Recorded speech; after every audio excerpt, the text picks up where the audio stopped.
কক্সবাজারে রোহিঙ্গাদের নিয়ে আন্তর্জাতিক সম্মেলনে কথা বলছেন প্রধান উপদেষ্টা ডক্টর মোহাম্মদ ইউনূস। সরাসরি চলে যাচ্ছি সেখানে। Our political history. We have announced the time for election. It's just about a year back. We had the uprising mixed with the killing spree. And the country has come to this stable enough and ready to have the election. So we announced the election in the first half of February 2026. Interim government will be replaced by an elected government. We hope we can work out a solution to the Rohingya problem to let them go back to their own home.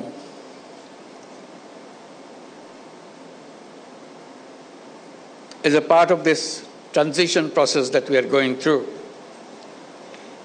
it will be complete when we see we have also achieved this goal to have all our Rohingya guests to return to their own home in their own environment.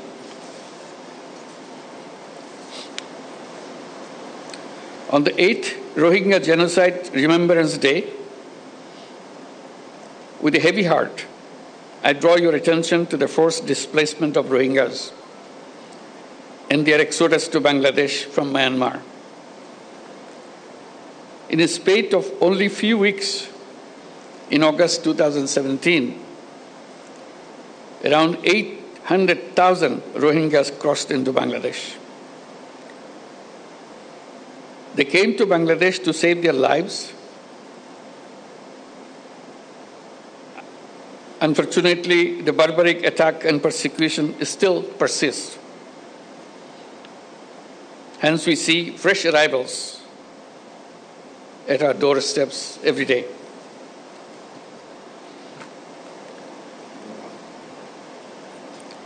On this fateful day, it is our moral responsibility to take the right side of history and stop the armed actors from carrying out their horrible design of ethnic cleansing of the entire Rohingya population. It will be a historic blunder if we wait for seeing the very last Rohingya living Dhaka. We cannot let it happen. International commitment is to help the Rohingyas to go back to their own home. When Secretary General came in March here to be with the Rohingyas during the month of fasting, and he himself gone through the fasting for the whole day and meet for iftar, breaking of the fast, with nearly 100,000 or 150,000 Rohingyas around him, giving them hope that the world is with them and help them to go back their home and celebrate those festivals like Eid al-Fitr back home rather than here in the camps. We see fearful and shuttered eyes of Rohingya women and men when they appear at our doorsteps with horrific stories. The stories include, among others, systematic persecution, denial of nationality, forced deportation, mass killing, rape, inhuman torture, destruction of their properties in arson, and so on and so on. That is why in 2017, and even before that, Bangladesh opened its border to the Rohingya in a humanitarian gesture to save their lives despite resource and capacity constraints. This manifests our empathy and compassion towards fellow human beings during their gravest humanitarian crisis. We don't afford anymore to stand silent at the protracted situation of the Rohingyas. Hence, we urge upon the international community to undertake collective efforts to stop the Myanmar junta and the Arakan army from unleashing violence against Rohingya. Effective role of the international community is much more needed than ever before. Excellencies and distinguished guests, I acknowledge the continued support, assistance, and solidarity of the donors, our partners, UN agencies, international organizations, and friends across the globe to the Rohingyas sheltered in Bangladesh. We greatly value your compassion and continued partnership for the Rohingyas. Your continued support will remain pivotal and exigent until they return home. Bangladesh now hosts 1.3 million forcibly displaced Rohingyas from Myanmar. That makes Coxs Bazar the largest refugee camp in the world.